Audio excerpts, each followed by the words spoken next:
Merhaba hemseferlerim, kanalıma hoş geldiniz. Ben şu an Amasya'dayım. Tarihi Hititlerden Osmanlı'ya kadar sahip, her taşın altında bir hikaye olan Amasya'yı gezeceğim ve size de bu şehri tanıtmaya çalışacağım. Yanımda Mehmet Bey var. Hoş bulduk. Ve Cemre Hanım var. Hoş geldiniz Amasya'ya. Hoş bulduk. Amasya gezimde bana eşlik edecekler. Kendinizi tanıtır mısınız? Kültür Turizm İl Müdürlüğü'nden Emir Gültekin. Cemre Hanım'da aynı birlikte çalışıyoruz. Şu an Amasya'mıza Ferhat Şirin müzemizden başlayacağız. Burada Ferhat Şirin'e adlandırılan bir su kanalımız var. Şehrin dışından Amasya'ya kadar gidiyor, 23 metre uzunluğunda. Burada Aşıklar Müzemiz var. İlk önce kanalımızı gezelim, sonra Aşıklar Müzemize gidelim. Tamam. Hatırlarsanız İran'da Bistun şehrinde bir dağ vardı. Ferhat'ın Şirin için deldiği dağ orası olduğu söyleniyor. Şimdi hikayenin orada geçmesi mantıklı ama yani kayanın oyulma şekli Amasya'daki daha mantıklı. Şimdi hangisi doğrudur bilmiyorum ama İran kaynaklarında Bistun'da olduğu söyleniyor. Ama Türkiye'de de Amasya'da. Burası İran-Avrupa yolu üzerinde. Hala tırlar buradan geçiyor. Yani o nesilden nesile belki kervanlarla aktarla buraya gelmiştir büyük ihtimalle. Kanal burada görünce bu dağın ismi Ferhat Dağı. Ferhat Dağı burada, kanal burada. Hikaye uyuştu yani. Ama kanal daha mantıklı burada. İran'daki mantıklı değil. Orada bir şey yok değil mi? Burada gösterecek bir Çünkü şey var. dümdüz bir duvar Dümdüz. biraz oyulmuş gibi. Yani onun amacı da farklı belli. Çünkü üzerinde bir taş oyma yapılmaya başlanmış ama olmamış gibi bir durum da vardı. Resmen oyulmuş Önden bir... gideyim mi? Evet. Burası. Şöyle geçin. Şimdi sütün buradan akması daha mantıklı. Şimdi hikaye İran'da anlatılanla aynı mı acaba? İran'da anlatılanı bilmiyorum. Ben anlatayım. Yani kısaca dinliyoruz. hızlıca anlatayım. Ferhat bir nakkaş. Amasya'da çalışan bir nakkaş. Şirin de buranın hakiminin bir bayan bir hakim var. Onun kız kardeşi. Evine işte o nakış yapmak için çağırıyor Ferhat'ı. Şirin Ferhat'a aşık oluyor. Ferhat Şirin'e aşık oluyor. Ama ablası araya giriyor. Ablası engellemeye çalışıyor. Çünkü ablası da aşık Ferhat'a. İstiyor Ferhat'ı Şirin'i ablasından. Ablası diyor ki Amasya'ya su getirirsen diyor ben sana bu kızı veririm diyor. Yani çok büyük olmayacak bir şey söylüyor aslında. Yapamaz diye düşünüyor. Ama Ferhat o kadar azimle çalışıyor ki neredeyse bitirecek. Bitirmeye az kalmış. Şimdi bu kez ablası diyor ki Ferhat kızı alacak diye düşünüyor. O zaman diyor ki buraya haber gönderiyor. Ferhat burada çalışırken haber gönderiyor. Ya işte Şirin öldü. Sen daha niye çalışıyorsun diyor. Boşa çalışıyorsun diyor. Öyle Şirin öldüğünü duyan Ferhat elindeki külünkü havaya atıyor. O külünk üstüne düşüyor, başına düşüyor, ölüyor. Bunu duyan Şirin geliyor. Şirin Ferhat'ın öldüğünü görünce Şirin buradan intihar ediyor, ölüyor. Hikaye bu. Buna benzer birçok hikaye var ama genelde hikaye bu. Ana hattıyla bu. Şeydeki Şimdi, nasıl? İran'daki hikaye tamamen farklı. Oradaki ne? Şirin Ferhat'ı sevmiyor, Hüsrev'i seviyor. Üstelik başka bir karakter var orada. Burada Hüseyin karakteri yok. Orada o da var. Hı. Zaten o şeyde de işte Bistun Sarayı diye denilen yer var işte. Orası Hüsrev'in sarayı. Aslında dedim ya mekan olarak orası daha mantıklı diye. Yani mekan olarak işte Hüsrev'in orada sarayı var. İşte Ferhat da oradan Nakkaş falan filan ama Ferhat Şirin'i görüyor, aşık oluyor. Şirin onu görmüyor. Şirin ona aşık olmuyor. Hüsrev'le arasında duygusal bir bağ var. Ama Hüsrev, Ferhat onu görüp aşık olduğunu bildiği için onu oyalamak için şey yapıyor. Dağa gönderiyor. Dağı del diyor. Bir gün işte Şirin onu görmek için dağa gidiyor. Ha, Şirin görür diye, sever diye belki şey yapıyor. Ferhat'ı uzak tutuyor şeyden. Uzak tutuyor. İşte merhameti de onu öldürmeye el vermiyor. O dağdayken bir gün işte Şirin yanına gidiyor. Yanına gidince atıyla birlikte düşüyor. Orada da onu kaldırmaya çalışıyor. Sonra başına işte bir şey düşüyor, ölüyor. O hikaye öyle devam ediyor. Benim sayfamda vardı. Ben bunu anlatmıştım. Ortada bir aşk olacakmış olamamış yani. Bizimkinde aşk var canım. Bizimkinde net bir aşk var. Bizim hikayemiz daha güzel aşk bence. var. O daha acıklı gibi. Daha karışık böyle diziye uygun yani. Diziye uygun yani. Daha çok karmaşık var. 3 kişi arasında geçen daha değişik. Pembe diziye dönmüş o. Bizimki net bir aşk hikayesi. Ferhat'ın Şirin'e olan aşkı sadece. Kanal böyle bayağı gidiyor. Kaç metre uzunluğunda? 22 kilometre bu kanal. Oo, çok fazla.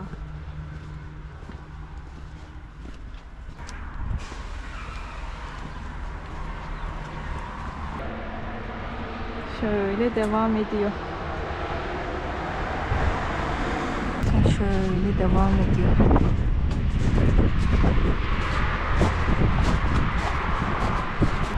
Şimdi Ferhat ile Şirin Aşıklar Müzesi'ne de girelim. Neler var bir bakalım.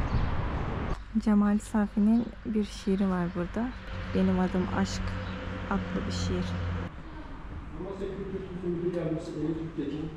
Aşıklar Müzesi'nde Kerem ile Aslı, Asuman ile Zeycan, Tahir ile Zühre, Arzu ile Kamber, Ferhat ile Şirin, Leyla ile Mecnun. İlk odamız Ferhat'la Şirin odası. Müzemiz 8 odadan oluşmakta. Tematik bir müze. Beşeri aşktan ilahi aşka doğru bir yolculuk şeklindedir. Rahmetli dedemle anneannem nişanlamışlar sene 1947, 48 civarı. Taşova'nın Tekke köyü. İşte dedem anneannemi görmeye 10-15 kilometre yürüyor, çeşmenin başına geliyor. O sırada 12 civarı köyün kızları çeşmenin başında duruyor. Anneannem de dedemin geldiğini tahmin ederek buradan ayağa kalkıyormuş, yarım dönüyormuş, beni görsün diye rahatça 5 dakika duruyormuş böyle, beni rahatça görsün diye. Dedem de rahmetli orada 5 dakika görüyormuş, sonra geri gidiyormuş, tekrar 15 kilometre yürüyerek. Eskiden işte böyle aşklar böyle gerçekçiymiş, safmış. Şimdi tabii ne yazık ki kalmadı onlar.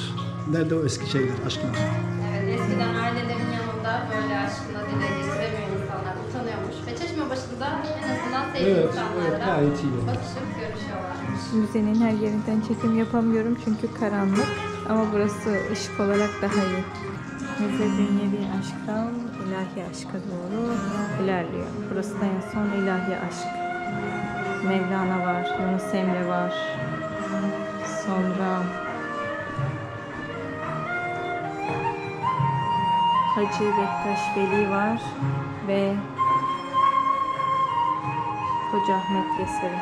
Müze güzel hazırlanmış. Beğendiniz mi? Çok beğendim. Çok teşekkür ederim. Rica ederim. Şimdi başka bir müzeye geldik. Sanat tarihçisi, arkeolog Muzaffer Bey bize müzeyi gezdiriyor. Burada güzel olan, yani çarpıcı olan kısımları size göstermek istiyorum. Burada ne var? Burada Tunç Çağı mezarlarını görüyoruz. Pitos mezar dediğimiz bizim küp mezar örnekleri. Kişi öldüğü zaman anne karnındaki cenin vaziyetine, henüz ceset ölüm katılığı başlamadan önce soğumadan o cenin vaziyetine getiriliyor ve bu küplerin içerisine konuluyor. Küplerin ağzında birer kapak oluyor. Bu şekilde defne yapılıyor. Tunç Çağı'nda bu bir ölü gömme geleneğiydi. Aslında bu dönemde birçok başka ölü gömme gelenekleri de var ama bir tanesi de buydu. Şu şekilde. Bir çocuğun mezarı şu. Tabi bu dönemin insanlarında da ahiret inancı vardı. Dolayısıyla ahiret inancı olduğu için de tekrar dirileceğine inanıyorlardı ve onun için de yanına ölü hediyeleri koyuyorlardı. Dirildiği zaman hayatta en çok sevdiği şeyler yanında bulunsun istiyorlardı. Onun için bu tip mezarlara ölü hediyeleri konuluyor. İleriki yıllarda daha gelişmiş zaman dilimlerinde daha kıymetli şeyler konulacak. Bu da definecilerin iştahını kabartan şeyler oluyor ve maalesef kaçak kazılar yapıyorlar. Şimdi göğüslü testlerde gördüğümüz şu ana tanrıça kültünü görüyoruz burada. Sanata yansımış halde. Yani tanrıça Kibele inancı demek ki bugünkü insanların inanışının temel eksenini oluşturuyordu. Bunu anlıyoruz bu eserlerden. Tabii Kibele Anadolu'da ne oldu? Oldu Sibel. Sibel olarak dönüştü Kibele. Hatta derler ki Arap dilinde de Kibele kıble olarak geçti. Kıble kelimesinin Kibele'den geldiği söylenir. Tabii Evet, etimolojik onu ben de olarak bu gerçekten böyle midir ama okuduğum yayınlar böyle söylüyor. Ben de böyle bir bilgi okumuştum. Evet. Yine burada bu dönemin stratejik madeni bronzu görüyoruz. Çünkü Anadolu'da bronz yani hiçbir yerde saf olarak elde edilmiyor. Bakır var, kalay var. Bakır madenine biraz kalay katıyorlar, daha sertleştiriyorlar. Onlar da oluyor bronz. Ve bu dönemde bronz bilindiği için çağa da adını veriyoruz. Yani tunç ve bronz çağı diye adını veriyor. O yüzden bronz stratejik bir maden. Silah yapımında kullanılıyor. Ok uçlarında, baltalarda, mızrak uçlarında bronzu kullanıyorlar. İşte milattan önce 2000 yıllarında Anadolu bronzdan şöyle tanıştı. Suriye'den gelen, yani bizim Asurlu dediğimiz tüccarlar Anadolu'ya kalay getirdiler ve Anadolu'da başka şeyler alıp gittiler. Bir mübadele, ticaret başladı. Bu döneme koloniler çağı diyoruz. 2000-1750 aralığı. Zaten ondan sonra Hititler tarihhanesinde olacak. İşte burada da Hitit eserlerini görüyoruz. Asurlu Anadolu'da yazı tüccarlar yoktu. yazıyı getiriyor. Ta ki Asurlu tüccarlar ticareti sayesinde Anadolu'ya yazı geldi. Oysa ki yazı Sümer'de vardı. Yani Anadolu'ya yazı ne oldu? 1000 yıl gecikmeli geldi. Sümer'de 3. binde vardı. Anadolu'ya 2. binde yazı geldi. Ve ondan sonra işte Hititler tabletlerini ortaya koydular. İşte bu Karun, Kaniş'indeki o kil tabletler. Sonradan bizim bölgemizde de işte Çorum Ortaköy, Şapinova'daki o tablet arşivi ortaya çıktı ki binlerce arşivli. Dolayısıyla yazıyı gördü Anadolu ve tanıştı. Burada da Hitit eserlerini görüyoruz. Yani bunlar Tunç Çağı'nın son dönemine ait örnekler. Milattan önce 1650-1200'lü yıllardan bahsediyoruz. Tabii Hitit inanç dünyası çok renkli. Onlar diyor ki kendi kaynaklarında 1000 tanrılı halkız biz diyor. Aslında 1000 tanrıdan kastı nedir? Yani 1000 kelimesi çokluktan kinayedir. 999 artı 1 değil. Yani bütün mevcut inançları özümsemiş ve benimsemişler siyasetleri gereği. Bu inanç, yani bu inanç dünyasında, yani bu panteonun içinde en kıymetli, en üst seviyedeki tanrıları Teşuk diye adlandırdıkları fırtına tanrısı. Teşuk. Bu Teşuk da Hurilerden Hititlere geçen bir inançtı. Özellikle Tanrıça, Kraliçe Puduhepa Hitit kraliçesi ama kendisi Hurili bir rahibin kızıydı. O dönemde Hitit inanç dünyası çok Huri etkilere taşımaya başladı. İşte Teşuk da hem adıyla hem işte varlığıyla Hitit inanç dünyasına bu şekilde girdi ve bizim üzerimizde de şu insan anatomisine en yakın görünümüyle, ki tek bir örnektir dünya arkeolojisinde, bizim müzemizin en kıymetli eseridir. Teşuk heykelci bronzdan, kol ve bacaklar henüz bulunmadı ama önemli bir eserimiz. Hititlerden sonra bölgemiz Firiklerin egemenliğine giriyor. Yani Hititlerin yıkılmasıyla Tunç Çağı bitiyor, Demir Çağı başlıyor. Yeni bir çağ. Bu Demir Çağı'nın medeniyetleri içerisinde bölgemizde Firikler var. Firikler var. Sonra Firiklerden sonra İskitler ve Kimmerler var. Bu bölge için söylüyorum. Yani Yeşilırmak Havzası için. Ama doğuda Urartu var. Batıda Ege'de işte Lidya var meşhur. Yine Medler var doğuda. Ama bölgemizde Firik var. İşte buradaki boyalı kaplar, boya bezekli kapkacaklar Firik dönemine ait örnekler. Ama Firiklerin en önemli merkezi nereydi? Gordiyon tabii. Ankara, Polatlı'da o meşhur Midas ya da Mida dediğimiz, hatta derler de Midas'ın kulakları eşek kulakları diye bir şey vardı. Evet. Tiyatro oyunu. Midas'ın mezar buluntuları bugün Anadolu Medeniyetleri Müzesi'ndedir ki hakikaten dünya çapında bir şeyi vardır. Varlığı, bir ağırlığı vardır. Hemen devamında gördüğümüz bir İskitli'nin mezarından çıkan bükülü kılıç ve mahmuzlu okuşlar, ki İran coğrafyasında da bu İskitler bir dönem bulundular. Kimmerler bulundu. Oradaki kurganlarda da İskit varlıkları açığa çıktı. Takip ettiğim yerler var, ondan biliyorum. Bizim Gümüşhaçköy'ün İmirler Köyü'nden bunlar bulunma. Demir Çağı kavimlerinden Amasya'da olduklarını belgeliyoruz bunlarla. Demir Çağı'ndan sonra bölgemizde Helenistik Çağı görüyoruz. Helenistik Çağ, Büyük İskender'in, Makedon Kralı Büyük İskender'in işte Anadolu'yu, peşinden İran'ı derken Türkistan'a kadar olan bölgeyi fethi söz konusu. Ama ilginçtir, Büyük İskender bu bölgeye girmemiş. Anadolu'nun bu Yeşilırmak Havzası'na Samsun, Tokat, Çorum, Amasya bölgesine girmiyor. Nedendir bilmem. Ama bu bölgedeki Pers satrabı, çünkü İskender'den önce Anadolu'da Pers egemenliği var. 2 asırlık Pers egemenliği var Anadolu'da. Ve bu bölgedeki Pers satrabı, bu arada Persler Anadolu'yu satraplıklara bölmüştü. Yani bugünkü anlamıyla satrap vali demek. Bu bölgenin satrapı da Mitidates Ktistes, yani kurucu Mitidat olarak bilinir. Bu bölgede Pontus krallığını kurdu. Bugün Pontus'ta deyince herkes Rum anlıyor. Oysa bu Pontus krallığını kuranlar Pers asilzadelerde kendilerine Ahameniş soyundan geldiğini iddia ediyorlardı. Ahameniş soyundan olmak önemliydi. Nasıl ki Osmanlı kendine biz Kayı boyundanız dedi. Yani 2. Murat'la beraber. Dolayısıyla Kayı boyundan olmak bir Türk için şereftir.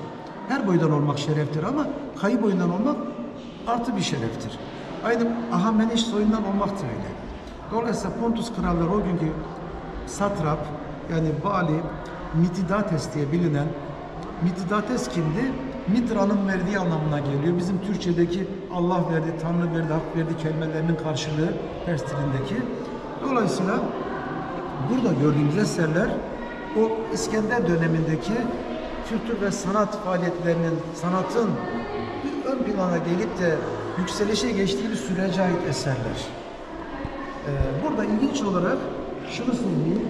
Hani demin ölüm dirilme geleneklerden bahsettik. Evet. Poker vaziyetli mezardan bahsettik. Burada da keramasyonu görüyoruz. Yani aslında Tunç Çağı'nda da var keramasyon. Neydi? Bugün modern dünyada da var. İnsanlar öldükten sonra cesetlerini yakıyorlar, yaktırıyorlar. Küllerini bu kaplara koyuyorlar. Bu kapların adı da urne. İşte şöyle odun kütüklerinden oluşan bir şeyin üzerine cesedi koyuyorlar.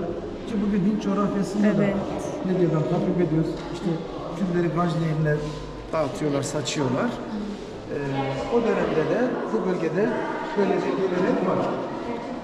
Yağ kandilleri, fitilleri oluyor, şu delikten giriyor. İçindeki yağa temas ediyor, bu şekilde yakılıyor. Benim çocukluğumda köylerde idareler vardı, böyle konik altlı, camsız idareler olurdu, böyle fitilli. Aynı bunları hatırlatır şekildeydi. Tabii sonra cam lambalar çıktı. Her evde olmazdı cam lambalar. Yani ben çocukken, o zaman öyle olan evler. Bir de sonra lüksler çıktı, lüks diyorlardı, maşonlu lüksler vardı. Tabii cereyan gelince çıkıyordu değil mi? Kenarından böyle devirle çeviriyorduk ip. Evet. Bende var ondan. Var mı? Rahmetli babamın hatırası olarak çok severdi öyle eski şeyleri. Öyledir. O saklamış, ben de hala saklıyorum. Yani ben 58 yaşındayım. Yani 50 sene önce bunlar vardı yani. Biz köy çocuğu olduğum için biliyorum. Belki şehirde yoktu ama köyde vardı Böyle yani. askılığı var demir bu şekilde tutarak taşınıyor. Doğrudur. Şimdi burada Roma eserlerini görüyoruz bu vitrinimizde. Şu çizimde merhum yüksek mimar Hakkı Göztaş'ın canlandırmasıdır bu. Antik Amasya, yani Roma dönemi Amasya'sı böyleydi diyoruz. Çünkü Yeşilırmak, bugünkü Yeşilırmak, yani antik adıyla İris Nehri, bugün günümüzde 2024'te yani yaklaşık 4 metrelik bir yükselti oluşturmuş. O günden bugüne. Alivyonlar sayesinde. O yüzdendir ki yani Roma döneminin köprüsü çok aşağıda kalmış. Alçak köprü demiş Amasyalılar ona. O köprünün kemerleri üzerine de bugünkü mevcut köprünün ayakları oturmuş. Yani bugün alçak köprü üzerinde köprüdür. Şimdi 3-4 metre ırmak yatağının düştüğünü kabul edin. Şu sur dokusunu göreceksiniz. Bakın o gördüğünüz. Bugün biz bu dokuyu göremiyoruz ırmak kenarında. Molos taşlardan örülü diğer suru görüyoruz. Yani geç dönem surunu görüyoruz. O antik sur böyleydi aslında. Yani böyleydi diyoruz, bu canlandırmadaki gibiydi yaklaşık olarak. Evet, burada ada kitabeler var. Zeus, Stratios inancıyla ilgili. Yani Zeus, Stratios asker Zeus demekti. Bu Zeus inancı da aslında Romalı askerler arasında yaygındı bu bölgede. Yasıçal köyünde büyük bir sunakları var. Geçmişte vardı, daha doğrusu eski paralardan, sikkelerden biliyoruz ama sunağın kendisi zayi olmuş. Bir şekilde tahrip olmuş ama müştemilatını biz kazılarla çıkartmıştık. O kazılardan çıkardığımız buluntulardan bunlar. Bunlar itiraf yazıtları bazıları. Bu inanca ait olan insanlar yani Allah'a inanıyorlar. Rab inançları var, bir ilahları var ama bugünden baktığımız zaman biz politeist dediğimiz çok tanrılı bir algı gibi düşünüyoruz. Ne kadar doğrudur bu düşüncemiz, o da tartışılır. Ama kabaca paganizm diyoruz. Ama bu insanlarda Allah inancı var. Belki tevhid inancıyla örtüşmeyen yanlar var tabii, muhtemel. Ama burada diyor ki mesela, geliyor bir günah işlemiş. Örneğin zina, hırsızlık orada da suç. Bugün nasıl dinimize göre de suçsa, haramsa bu fiili işlemiş. İtiraf ediyor, geliyor dergaha, yani o sunağa, bugünkü tabirle dergah. Yine bir İtiraf günah ediyor. çıkarma gibi mi? Bir çeşit günah çıkarma gibi tabi.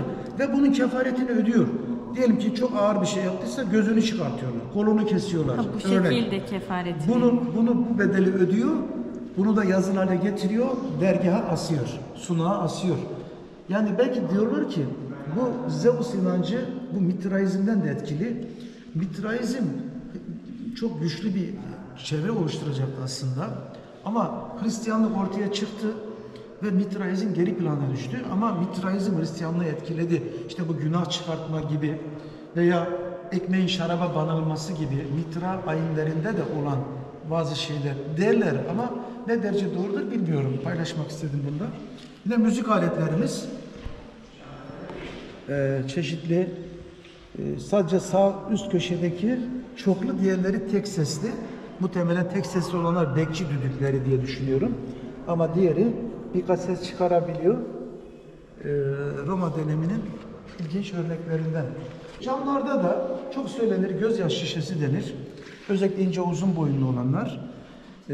Antik çağın alaycıları tarafından gözyaşlarının konulup mezara bırakıldığı veya bu şekilde gözyaşını dolduruyor, mezarın kenarına vurup kırıp öyle koyuyor. Bu da olabiliyor. Şu küçük olanlarda kozmetik, yani koku şişeleri, kozmetik şişeler. Diğerleri günlük hayattaki kullanılan fantastik, daha sembolik özelliği olan şeyler. Yine figürinler, kemer tokaları, tıp aletleri, Roma döneminin dişçilikte kullanılan daha çok tıp aletleri. Antik çağda olsun veya tarih öncesinden itibaren alalım. Yani bir Ege Akdeniz'deki medeniyetlerde olduğu gibi çok anıtsal yapılar yok. Bunun da sebebi bu bölgenin inanç yapısı. Özellikle 1. binden itibaren Pers, yani İran kökenli inançlar bu bölgeye egemen oldular. Dolayısıyla çok anıtsal yapılar göremiyoruz. Ondan dolayı bugün bile mesela Persepolis'e baktığımız zaman çok büyük anıtsal yapılar göremeyiz. Yani öyle abartılı değil en azından. Bu aslında Anadolu'da da böyle, İslam inancında da böyle. Anadolu'daki yapılara baktığımız zaman camilere, medreselere, yani insana özgü bir yapı. Ama Avrupa yapılarına bakalım, katedrallere, kiliselere böyle bakıyorsunuz. Neden? Çok yüksek. Yani abartılı. İnsana değil de yani işte algı farkı var. Yani Bizde fonksiyon ön planda, onlarda belki evet, daha çok. belki biraz daha ihtişam önde. Dolayısıyla bizim bölgenin inancı da daha mütevazi inançlar olduğu için anıtsal yapılar çok fazla yok. Dolayısıyla çok fazla büyük anıtsal heykeller de bugüne kadar çıkmadı yani. Bunu böyle izah edebiliriz ancak. Burada ise Doğu Roma, yani Bizans'ın eserlerini görüyoruz. Tabi Bizans deyince Hristiyanlık işin içine giriyor. İlginç olarak burada azizlerin kemiklerinin konulduğu relikeri görüyoruz, şu mermer olan. Hemen yanındaki de kül kabı, yani keremasyon kabı. Bu bölümde ise, renklerle ayrıştırdığımız bölümde ise 19. yüzyıl Amasya'sındaki Hristiyan tebaanın eserlerinden.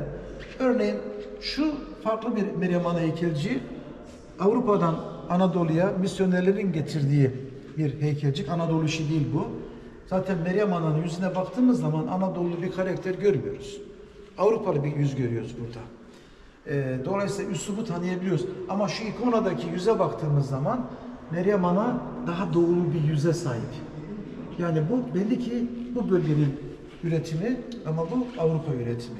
Ağırlıklı olarak kadın mezarlarından çıkan altın eserler ve cam, kolye ve bilezikler, yine bronzdan aynalar görüyoruz. Bu fotoğraflarda ise kaşlardaki görüntüyü büyüterek koyduk. Evet, tabii bu kaşlardaki görüntüye göre de tarihleyebiliyoruz.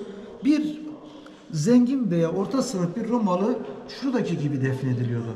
Ağzında ve gözlerinde bantlar, alnında bir diyademle. Altın mı? Tabii altın. Altın varak. Yani yaprak yani. Ama altın. Kolyesi, kadınsa işte ziynet eşyaları ve ağzında bir para oluyor. Çünkü öldüğü zaman Hades'e, ölüler ülkesine gidecek. Buraya gidebilmesi için bir bataklığı geçmesi lazım. Bu bataklıkta bir kayıkçı var Kayıkçının adı da Karun. Mitolojiye göre. Bu hangi mitolojiye göre? Grek mitolojisine göre. Dolayısıyla bu bataklıktan geçebilmek için ölünün ruhu Karun'a bir metelik verecek. Yani bir para verecek. Metelik Türkçemizde de vardır. Yani bir sikke verecek. Onun için pagan inancındaki insanlar ölünün ağzına bir sikke koyuyorlar. Yani bir para koyuyorlar. Bu zenginliğine göre altın olabilir, gümüş olabilir, bronz veya bakır olabilir. Bir geçiş bileti. Evet, geçiş bileti. Çok doğru bir tabirle geçiş bileti. Dolayısıyla bu da işte defineciler tarafından tahribata sebebiyet veriyor. Yani bilindiği için. Ama dediğim gibi yani ahiret inancı var. Ölüler ülkesine gidecek, tekrar dirilecek ve tekrar hayatına devam edecek. Bu anlayış var. Helenistik çağ.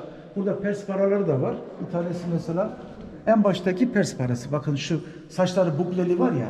Aslında alfabesi ne Muzaffer abi? Arapça değil mi o zaman? Yok. Onlar da Çivi- Grek alfabesi kullanıyor. Çivi alfabe, yani çivi yazısı gibi bir yazıları var. Ben Evet. işte Bistun'a gittiğimde orada vardı. İslamiyet'ten sonra Hatta o zaman kağıdı da var alfabesi bende. Tabii, Hangi tabii. harf hangi sesi veriyor. Ama sikkelerinde Grekçeyi de kullandılar. Çünkü bugünkü İngilizce gibi dünya Ulusal- diliyle- ulusal değil, Tabii. ticaret Mesela Pontus Kralar da Pers'ti. Onlar da Grekçeyi kullandı. Mesela Basileus, Mithridates Öyle hem de diye hemen yazmış. konuşuyor, biliyorlar hem de yani. Ticaret Belki de kesimi, üst kesim, konuşabiliyorlardı edebi belki de. kesimi. Tabii mesela şeydeki Adıyaman bölgesindeki Komagene kralı diyordu ki ben bir tarafım Makedon ya da Grek, bir tarafım Pers diyordu. İki tarafının da mirasını almak için diyordu. Zaten siyaseten diyordu bunu. Çünkü o dönemin dünyasında adam. tabii. Altıcı mit yok ki. Babam Antiochos. Darius, annem İskender kökenli. İskender Evet, tabii. İşte herkes bir yerde asıl dedelerine bir dirsek kaması kurmak istiyor. Cengiz Khan'a dayanıyor bazılarında işte yani. Şiraz'da bu sikkelerden çok bulunuyor henüz. Dolu. Şimdi- Mesela birçok kişi geziyor, onları şey yapıyor, topluyor. Evet, doğrudur. Satıyorlar da. Dedektörlerle belki geziyorlardır. Çok fazla bulunuyor. Uluzöy'ü kazan hocanın görüşüne göre çok önemli bir Pers merkezi burası. Pers orduları geldi burada diyor istirahat etti diyor Şevket Hoca. Bura diyor Herodot'un tarihinde belirttiği antik Kritalla şehri diyor. Kritalla. Herodot'un bahsettiği. Ama tabi bu ne kadar isabetli bir görüştür ayrı bir konu. Üzerinde tartışılabilir, konuşulabilir. Ama Pers medeniyeti için önemli bir hüyüktü. O bir gerçek. Adını öyle koyalım, böyle koyalım önemli bir şey. Şevket Bey'in bu konudaki çalışmaları kayda değer tabi. İşte bu öğütten açığa çıkan malzemeleri görüyoruz. Burada mesela bizim envanterimizdeki tek altın İskender parasını görüyoruz. Gümüşleri var ama altını hiç yoktu. Bu Uluzöy'den çıktı. Yine burada bir Türk kızı temsili var. Yine Şevket Bey'in, Profesör Doktor Şevket Dönmez kazı başkanlığının ifadesine göre burada Danışmentli mezarlığı vardı Uluzöy'de. Bu mezarlıktan bulduğu bir kafatasını bilgisayar ortamında yüz giydirmişler ve bu şekilde bir Türk kızı ortaya çıktı. O yüzü de biz böyle vitrine aldık. Vitrinde dura dura saçları beyazladı. Işıktan oluyor galiba. Böyle yaşlandı yani biraz. Önemli eserler var. Lerini görüyoruz. Lahitlerini yani mezarları. Roma Aslında bunların kapakları da vardı ama günümüze ulaşmadı. Çok çeşitli farklı formda örnekler. İşte orada gördüğünüz gibi uzay gemisi gibi adeta. Farklı bir formu var. İşte genelde zenginlerin tercih ettiği cesedini haşere yemesin, işte tarumar etmesin diye böyle bir şey geliştiğini düşünüyoruz. Saç yok. Bu 1000 lira, bu 2000 lira, bu 3000 lira. Tabii bir sektördü tabii. Sektördü. Ciddi bir şekilde. Siparişe göre yapıyorlardı. Küpler de öyle. Çeşitli var. Çocuksa, çocuğa yiğit bir adamsa, daha ufak boylu birisi ve kadınsa, daha narinse ona göre de bunlar tercih ediliyordu tabii. Sonuç olarak bütün çaba boş ama her türlü böcekler Tabii. tarafından İnna yenilmişler. lillahi ve inna ileyhi raciun. Ondan geldik ona döneceğiz. Yani bu beden çürüyecek. Müşrikler diyorlardı ki ya işte eline bir kemik parçası almışlar. Peygamber Aleyhisselatü Vesselam yanında gelmişler. Bunlar mı dirilecek? Bu kemikler mi dirilecek diyorlar. Ayet diyordu ki onu ilk kez yaratan yine yaratmaya muktedirdir diyordu. Şimdi dolayısıyla o şey değil. Bizi Yaradan vaadinde Yaradan vaadi haktır diye düşünüyorum kesinlikle. Bizi tekrar istediğimiz formda yaratacaktır. Zaten belki de bizi bu bedenle yaratacaktır. Sevdiğimiz bedenimizle yaratacaktır. İşte aşağıda antik çağ Roma dönemin suru demiştik ya. Evet. Burada daha büyük halini görüyoruz. Evet, antik Amasya böyleydi. Bakın kral mezarlarının olduğu alanda tapınaklar ve sunaklar var. En üstte de ateş sunağı var. Bakın silindirik duman çıkmış. Zerdüşt mabedi. Yani şurada bir sikkemiz var. Milattan sonra 224 tarihli bu. Roma İmparatoru Severus Alexander zamanına ait. Bakın en üstte Amacia'yı görebiliyor musunuz? Amacia. Peşinde bir C daha var. Yani Amasyas. Amasyalılar demek. C'yi de koyunca larlar eki oluyor. Oranın hem üstteki Ama'daki A'nın altında silindirik bir yapı var. Bakın ucunda ateşler çıkmış. Evet. Orada işte Zerdüşt tapınağı. Bu bölgedeki Zerdüşt tapınağı böyle silindirik. Ama normalde Zerdüşt tapınakları ya da Zerdüşt sunakları diyelim. Daha böyle kare mekanlı o ateş sunakları. Ateş hiçbir zaman sönmez. İşte derler ki ateşe tapıyorlar. Halbuki değil. Ateşi kutsuyorlar. Nasıl Hindular Hindistan'dakiler ineği kutsuyorsa Onun tarihi bir geçmişi var. Aslında Zertüştilikten önce o ateşin hikayesi. Doğrudur. Hatta yani milli bayram olarak da Zertüştiler kutlarlar. Milli ama bir de dini. Sede bayramı. ne dedik? Amasya krallar şehri, şehzadeler şehri, evliyalar şehri ve bir yönüyle de aşıklar Kabe'si. Ama bu cümlemi tırnak içinde söylüyorum. Aşıklar Kabe'si. Aşığın Kabe'si nasıl oluyormuş ki? İşte bunu soralım biz Molla Camii'ye. İran'dan kalkmış gelmiş, Mevlana Celaleddin Rumi'nin dergahına, dergahta çok etkilenmiş, Mevlana'ya hayran bir insan ki, zannediyorsam ki yanılmıyorsam, Lefatül Üns diye bir eser yazdı. Bu eseri de Molla Lami Çelebi adlı bir Osmanlı Türk'ü de Türkçe'ye çevirerek Türk edebiyatına kazandırdı. O günkü Ehl-i Sünnet tarikat büyüklerinin, Ehl-i Sünnet yolunun büyüklerinin hikayelerini, hayat hikayelerini yazdı kitabında. Önemli bir eser.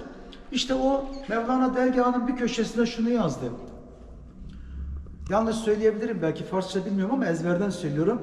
Kâbetul uşak başet in mekam her ki nakız amet inca şot tamam diye.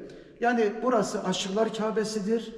Her kim kendini nakıs yani eksik hissederse gelir burada tamam olur anlamında bir beyit işleri koydu. Şimdi bu beyti biz Amasya'da da görüyoruz. Belki Molla Camii'nin Mevlana Celaleddin Rumi'ye mekanları cennet olsun. Onlara atıfta bulunarak yazdığı bu beyti Amasya'da Sultan II. Beyazıt Camii'nin külliyeyi yapan kayı boylu ustalar da kendi imzalarını atmadılar. Sadece boy tamgalarını işlediler ve bu güzel cümleyi de o boy tamgaların olduğu pencere kanadına yazdılar, koydular. Ve dediler ki, niye bunu dediler özellikle? Çünkü burada Anadolu'da çok yaygın bir aşk efsanesi var ki kökleri yine İran'da Bistun Dağı'na kadar giden bölgede olan Ferhat ile Şirin, aslında Hüsrev-i Şirin ya da Hüsrev-i Şirin diye meşhur olan bu efsane Ferhat-ı Şirin ya da Ferhat ile Şirin bu bölgede de bilindiği için o ustalar burayı ona da hürmeten, diğerine de hürmeten Kâbetül Uşak diye bu cümleyi koydular. Dolayısıyla Amasya aslında tırnak içinde aşıklar Kabe'si olan bir şehir. Daha özel manada Sultan Beyazıt Külliyesi aşıklar Kabe'si olan bir mekan. Yani aslında usta burada şunu diyor. Daha özel manada gel diyor sen Allah için salat et. Yani Kur'an'ın tabiri Allah için salat et. Ona teslim ol. İşte burası senin aşıklar Kabe'ndir. Burada kurtuluşa ereceksin. Tamam olacaksın diyor. Bu cümle burada. Gelin. Bunlar kündekâri pencere kanatları. İşte burada yapan kayı boylu ustalar boy tamgalarını da işlemişler efendim. Görüyorsunuz. Mükemmel bir şey. Evet. Ve aynalı tarz dediğimiz tarzda. Kırıp böyle birleştirdiğin zaman tek parça oluyor. Efendim ayrıca şöyle Türk sanatında çok yaygın olarak bilinen sonsuzluk prensibi vardır. Nedir bu? Şöyle koyduğum elimi oku görüyorum, yayında yarısını görüyorum ama devamı var demek bu. Şimdi şu deseni görüyorsunuz. Bu desenin 1/4'ünü burada görüyorsunuz. Devamı var. Bâkühû diyoruz ya, sonsuz olan Rab'dir. Aslında ona mı atıfta bulunuyor? Doğrusunu Allah bilir tabi. Burada sonsuzluk prensibiyle bunu işlemiş. Artı bu boyut hamgasını bakın şuralarda da görüyoruz. O oklar ve yayı daha stilize ama daha üsluplaşmış haliyle görüyoruz. İşte Kâbetül Uşak başa in mekam her ki nakız amet inca şok tamam. Yani çok güzel bir anlamlı bir söz. Bence Amasya'yı bu cümleyle şey yapmak lazım, ifade etmek lazım diye düşünüyorum. Aşıklar Kâbesi. Çok güzel. Evet. Bayezid bin Muhammed diye adı yazıyor. Yani Fatih Sultan Mehmet'in oğluydu tabi. Amasya'da uzun yıllar, 27 yıl valilik yani sancak beyliği yaptı. Bu dönemde bir gün padişah olursan, daha doğrusu alimler dedi ki bir gün sen bu saltanat sana müyesser olacak. Dolayısıyla sen de bu saltanata geçince şehrimize bir külliye yaptır diye o günkü halvetiler Sultan Beyazıt'tan ricada bulundular. Tabi Cem Sultan'ın arasındaki çekişmeden dolayı çok üzüntülüydü. Ama Amasya alimlerinin, ulemasının bu müjdesinden dolayı da sevindi. Ve padişah olunca Şehzade Sultan Ahmet'e emir verdi kendi oğluna yani buradaki sancak beyine ve bu külliyeyi 1 yıl gibi bir zaman içerisinde yaptırdı. Ve o külliyenin camisinin mihrap önüne de bu 2 mihrap şamdanını koydurdu. Bu şamdanlar bakır üzeri altın kaplamalıdır ve Sultan Beyazıt'ın adı üzerinde yazar.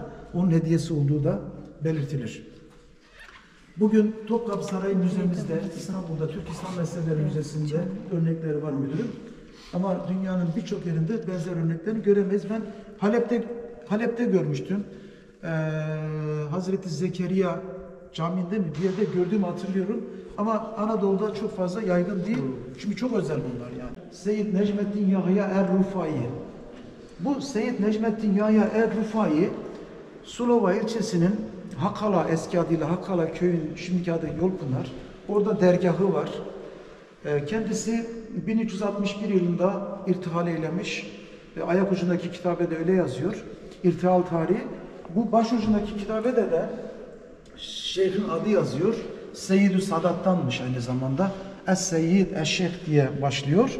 Şurada Necmettin Yahya Er-Rufai diye kendini tanıtmışlar. Tabi İbn Batuta, Arap gezgini İbn Batuta seyahatnamesinde Rifailerden bahsediyor. Amasya'ya geliyor. Amasya'daki Rifailerden bahsediyor ve bunların keramet ehli insanlar olduklarından söz ediyor. Özellikle Sonusa'dakilerden, Zuday'dakilerden bahsediyor. Yani onları övüyor. 13. yüzyıl, düzeltiyorum 14. yüzyıl Amasya'sında Rifailik çok önemli bir tarikat. Ama 15. yüzyıldan beraber yerini halvetiliğe bıraktı. Halvetilik ön plana geldi. Ve Osmanlı sultanlar nezdinde kabul gördü. 1928 yılında müzeye kazandırılmış ilk eserlerden mumyalar. Bunlar bir aile mumyası. Amasya'nın eski valilerinden İzzet Mehmet Pervane Bey'in kendisinin mumyası budur. Ve eşi yani cariyesi ama Ümmü Veled cariyesi. Erkek evlat doğurmuş kadın cariyeye Ümmü Veled deniyor. Yani erkek evlat doğurduğu için özgür kadın artık. Cariye vasfı kalktı. Tabii. Evet. Ümmü Veled cariye ve çocukları. 4 tane çocuğu var. Bunlar ise Moğol kökenli yani İlhanlı sultanlarının bu bölgeye gönderdiği emirlerden Cumhudar Bey ve İşbuhan Oyun. Malum Moğollar İran koluna İlhanlı deniyor. Cengiz Han'ın soyundan. Tabii Cengiz Han'ın soyunda. Cengiz Han'ın çocukları arasında devlet pay edildiği için İran bölgesi de İlhanlılara düştü. Onlara İlhanlı adı verildi. Bunlar İlhanlıların Anadolu'daki nazırı Şehzade İşbuhan Boy'un Dizilerde geçen meşhur Cumhudar. Dizilerde geçiyor şu an. Ya da Ertuğrul Gazi'de geçiyor. Cumhudar, Cemudar şeklinde okunuşu var. Amasya'da türbesi var. Şu türbe Cumhurlar Türbesi. Daha doğrusu bu kümmet. Burmalı Minare Camii 1240'lı yıllarda yapılmış Selçuk devri eseridir. Bu mumyaların tamamı da bu kümmetin cenazelik bölümünden 1928 yılında müzeye nakledilmiş.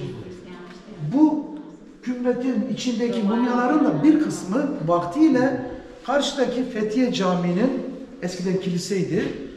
Mahzeninden 1850'lerde buraya taşınıyor.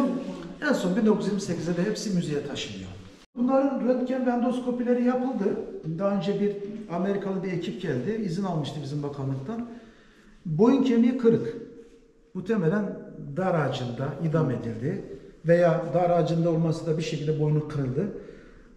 Ağız kısmında böyle çenede görüyor, açıklık var. Tabi dudak dokusu çığılmış ama muhtemelen ölüm katılığı başladıktan sonra hala darda kaldığı için o öyle kaldı. Çünkü düzelmiyor ölüm katılığı başladığından sonra, kırmazsan düzelmez yani.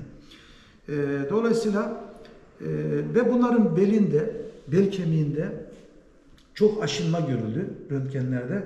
Ata binen insanlarda çok olurmuş bu. 40'lı 50'li yaş civarında bunlar ortalama. Üçü de. Özellikle bunlarda daha net, çünkü bu biraz dağıldığı için bunda her şeyi çok net anlayamadılar. Ama bunlar daha sağlam olduğu için bunlar da net konuşulur. Mumyaların tamamında artrit ve var. Yani eklem romatizması ve Akdeniz anemisi hastalıkları teşhisi konuldu. Hele kız çocuğunun mumyasında bacaklar eğri, ileri derecede bir kemik hastalığı olduğundan öyle öldüğünü, ama erkek çocuklar da yine boğularak öldürülmüş. Çünkü ağızları onları da açık. Muhtemelen bu şekilde Yönetici ailesi olduğu için kanlar akmıyor. Tabii.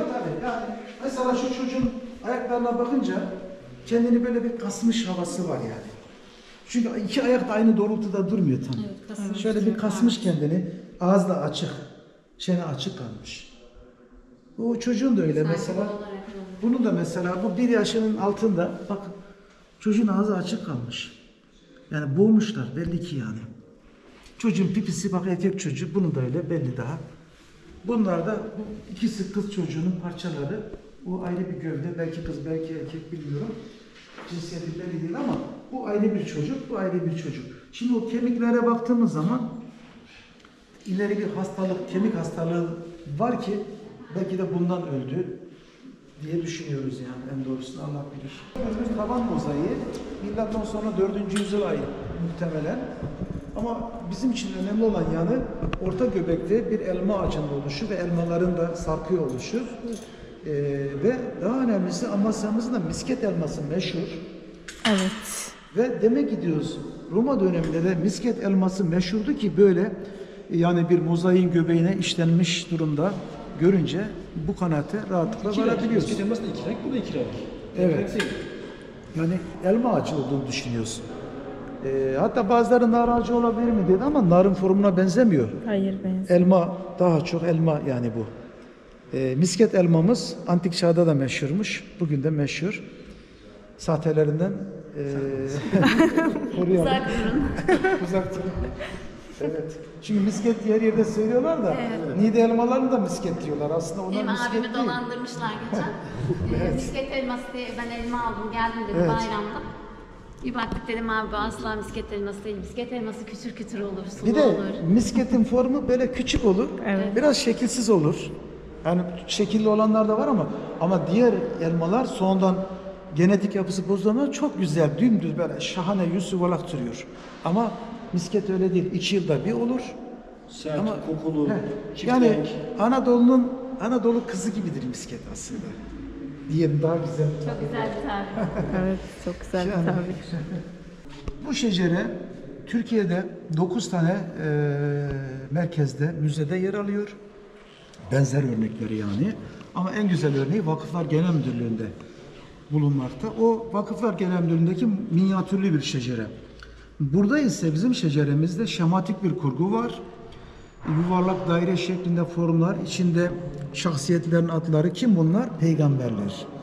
Yani bu şeceremiz 5,5 metre uzunluğunda, 2 taraflı işlenmiş. Bir yüzü kağıt, bir yüzü bezden oluşuyor.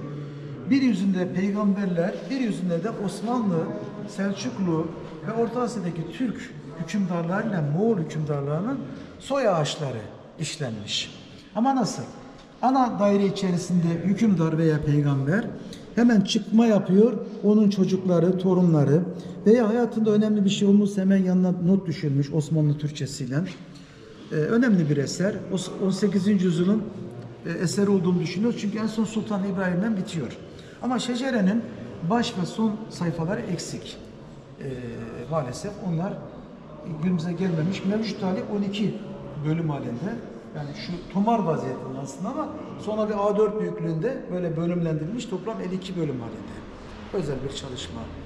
Çok sağ olun. Size çok Bunlarla zahmet ilgili verdim. makalelerim var benim. Okumak isterim. Tabii ki. Teşekkür Tabii ederim. ben şey yaparım. Şimdi müzenin dışına çıktım. Arkada Açık Hava Müzesi yazıyor. Burada bazı tarihi eserler var. Şimdi burası için Açık Hava Müzesi diyor ama Amasya'nın kendisi zaten Açık Hava Müzesi. Gerçekten yani tarih kokan bir yer. Her yerde, her taşın bir hikayesi var. Yani benim çok ilgimi çeken bir şehir. Ben size Amasya'yı ayrıntılı bir şekilde gezdirmek istiyorum ama Amasya'nın ruhunu da anlayabilmek için tarihini anlamak lazım. O yüzden hafiften size tarihi bilgilerini veriyorum. Şehri de size yavaş yavaş göstereceğim. Burada Sultan Mesut Türbesi var. Bilgileri de burada var. Bu türbe rivayete göre Selçuklu Sultanı 1. Mesut'un türbesi. Aslında Sultan Mesut'un türbesi olarak Konya'daki Kümbethane de söylenir. Kümbethane'de bugün yanlış hatırlamıyorsam 8 Selçuklu Sultan'ın kabirleri mevcut. O Alaaddin Camii'nin hemen yanındaki Konya'da. Ama Amasya'nın yerel tarihçileri Sultan Mesut'un Amasya'da defnedildiğini, türbesinin burada olduğunu yazıyorlar. Tabii Sultan Mesut'un Amasya'ya geldiğini biliyoruz. Bir dönem burada kaldığını da biliyoruz tarihi kayıtlardan. 1155'te öldüğünü de biliyoruz. Ama türbe üzerinde bir inşa kitabesinin olmayışı bu iddiayı şu an için netleştirmemize yardımcı olamıyor yani olmadığı için. Dolayısıyla sadece bu ihtimali, bu rivayeti aktarmakla yetiniyor. Ama bir sultan türbesi olduğu malum. Yapısından, cephesinin görünüşünden kuvvetle muhtemeldir yani. İroni mi var acaba? Buraya yeni kalı ben miyim diyor acaba? Ya, diyebilir. Çünkü mesela şu öndeki binaları görmese kral mezarları rahat Aynı göreceğiz. şey olan şu kısmı aynı. Evet. Evet, kral mezarlarına Evet. benziyor. Kaya Benziyor. kral mezarları şu arka tarafta Formuna kalıyor. benziyor, doğru. Demek ki yerel halkta da böyle bir şey olabilir yani hala devam ediyor olabilir inanış. Tabii olabilir yani. Sonuçta bu meydan okumadır. Yani. Bu meydan okumadır. Burada bir beddua yazıyor. Bu beddua şöyle mealen. Kim bu mezarı yani define aramak veya defineyi almak maksadıyla mezara zarar verir, tahrip ederse bu dünyada ve öbür dünyada çocuklarının ve hanımın hayrını görmesin manasında bir beddua yazıyor. Ama ne yarar ki kendi döneminde yine tahrip olmuş. İnsanlar beddua falan dinlemeden define için dalmışlar içinde, kırmışlar öbür uçtan. Yani bu Roma lahitlerinde bu bedduanın benzerleri vardır yani. Bakın mezar sahiplerinin de kabartmaları var.